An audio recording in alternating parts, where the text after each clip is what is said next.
ಬೆಳಿಗ್ಗೆ regulatory committee meeting ಇತ್ತು.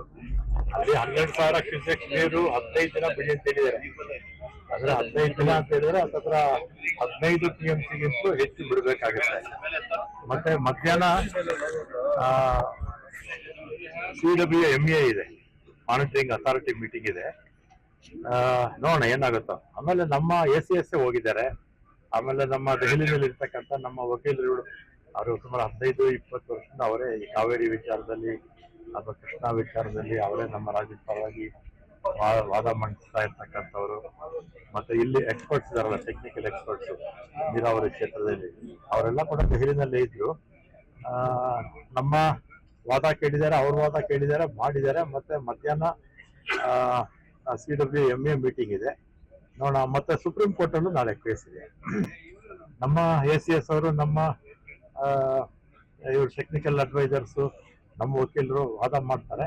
ಅದು ನೋಡೋಣ ಮುಂದಕ್ಕೆ ಏನ್ ಮಾಡೋಣ. 3 TMC ಅಲ್ಲ, ಅದು 3.5 TMC ಸುಮಾರು ಒಂದು ಮೇ, ಜೂನ್, ಜುಲೈ ಅಲ್ಲಿ ಬಿಟ್ಟಿದ್ವಿ. ಅದು ಸಹಜವಾಗಿ ನೀರದು.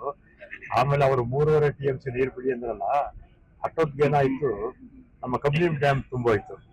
ಕಬಿನಿ ಡ್ಯಾಮ್ ತುಂಬಿದ ಮೇಲೆ ಅದನ್ನ ನಾವು ಸ್ಟೋರ್ ಮಾಡಕ್ಕಾಗಲ್ಲ, ಅದು ನೇರವಾಗಿ ನದಿಗೆ ಹೋಗುತ್ತೆ. ಅದು 7.5 TMC ಹೋಗ್ಬಿಟ್ಟಿತ್ತು. ಈಗ ಮಳೆ, ನಮ್ಗೆ ಮುಂಗಾರು ಮಳೆ ಇನ್ಮೇಲೆ ಕಡಿಮೆ ಆಗುತ್ತೆ. ಬಂದ್ರೆ ಆಗಸ್ಟ್ ಅಲ್ಲಿ ಬಂದಂಗೆ, ಆಮೇಲೆ ಇಲ್ಲ. ಅವ್ರಿಗೆ ತಮಿಳ್ನಾಡಿಗೆ ಹಿಂಗಾರು ಮಳೆ ಬಿಡುತ್ತೆ, ಅವ್ರಿಗೆ ಇನ್ನೂ ಅವಕಾಶ ಇದೆ. ನೋಡೋಣ, ನಮ್ಮ ವಾದ ಮಾಡ್ತಾರೆ. MA ಇದೆ, ಮತ್ತೆ MA ಅಂದ್ರೆ CWMA. ಆಮೇಲೆ ಸುಪ್ರೀಂ ಕೋರ್ಟ್ ಅಲ್ಲೂ ನಾಳೆ ಕೇಸ್ ಇದೆ. ಅದಾದ್ಮೇಲೆ ಬೆಂಗಳೂರು ಕಾರಲ್ಲಿ ಕೂತ್ಕೊಂಡು ಮಾತಾಡ್ತೀವಿ. ಮಧ್ಯಾಹ್ನನೂ ಇದೆ, ನಾಳೆನೂ ಇದೆ, ಸುಪ್ರೀಂ ಕೋರ್ಟ್ ಇದೆ. ಆಮೇಲೆ ಮಾತಾಡ್ತಾರೆ. ಬೆಳಿಗ್ಗೆ ರೆಗ್ಯುಲೇಟರಿ ಕಮಿಟಿ ಮೀಟಿಂಗ್ ಇತ್ತು. ಅಲ್ಲಿ 12,000 ಕ್ಯೂಸೆಕ್ ನೀರು 15 ದಿನ ಬಿಡಿ ಅಂತ ಹೇಳಿದ್ದಾರೆ. ಆದ್ರೆ 15 ದಿನ ಅಂತ ಹೇಳಿದ್ರೆ ಹತ್ರ 15 TMCಗಿಂತಲೂ ಹೆಚ್ಚು ಬಿಡಬೇಕಾಗುತ್ತೆ. ಮತ್ತೆ ಮಧ್ಯಾಹ್ನ